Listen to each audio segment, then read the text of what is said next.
remember and pay tribute to stoker William Roy Chapman and the ship's company of HMAS Sydney, who were lost after engaging the German surface raider Cormoran in 1941.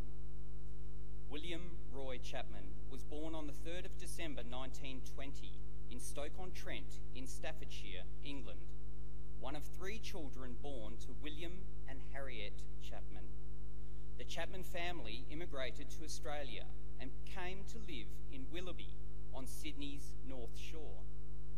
Following the outbreak of the Second World War, 19-year-old William Chapman enlisted in the Royal Australian Navy on the 18th of October 1940.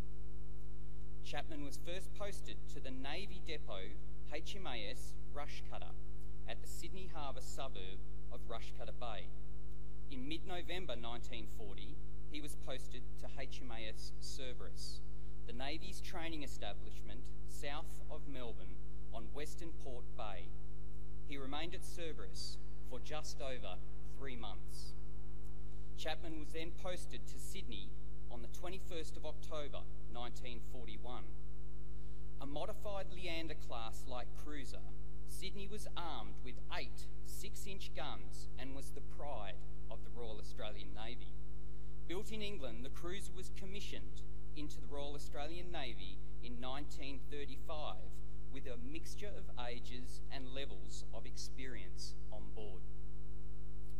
Following the outbreak of war, Sydney was one of several Australian warships sent to the Mediterranean, where it had demonstrated its fighting prowess, sinking the Italian cruiser Bartolomeo Colleoni in the Battle of Cape Spada on the 19th of July 1940.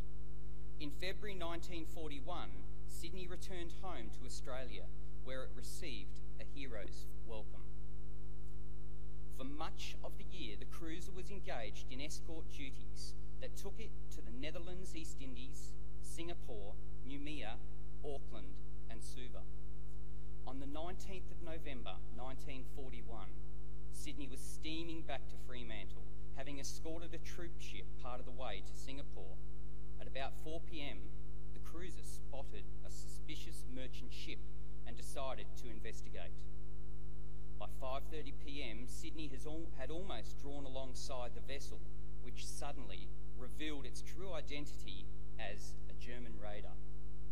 Hoisting its German naval ensign, Cormoran fired its guns and torpedoes. Its first salvo slammed into Sydney's bridge. The Australian cruiser returned fire, but the raiders' second and third salvos hit Sydney's bridge and amidships. Its 3 main turrets were soon out of action, but a 4th kept up fast and accurate fire that hit Cormoran's funnel and engine room.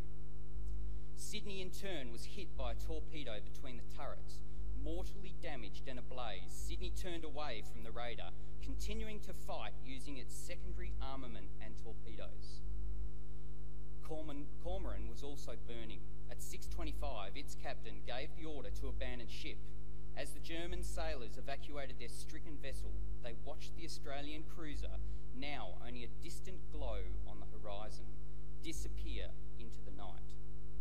By midnight, Sydney was gone, lost, with all 645 hands, including William Chapman. He was 20 years old. William Chapman is commemorated on the Plymouth Naval Memorial in Britain. His name also appears on the Roll of Honour on your right, among almost 40,000 Australians who died while serving in the Second World War. His photograph is displayed beside the pool of reflection. This is but one of the many stories of service and sacrifice told here at the Australian War Memorial. We now remember stoker William Roy Chapman, who gave his life for us, for our freedoms, and in the hope of a better world.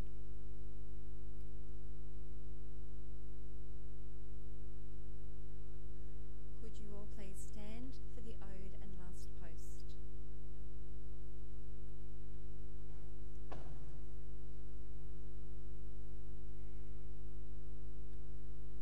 They They have no grave but the cruel sea. No flowers lay at their head. A rusting hulk is their tombstone, a fast on the ocean bed. They shall grow not old, as we that are left grow old. Age shall not weary them, nor the years condemn.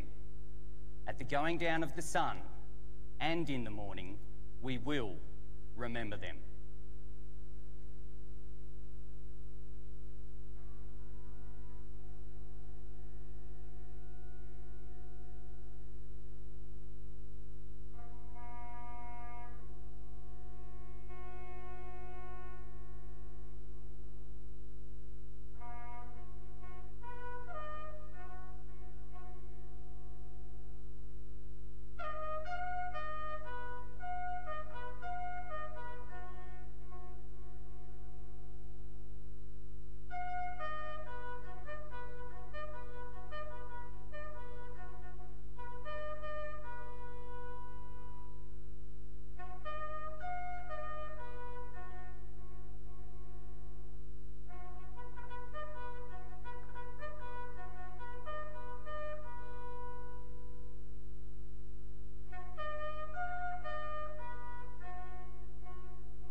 Lest we forget.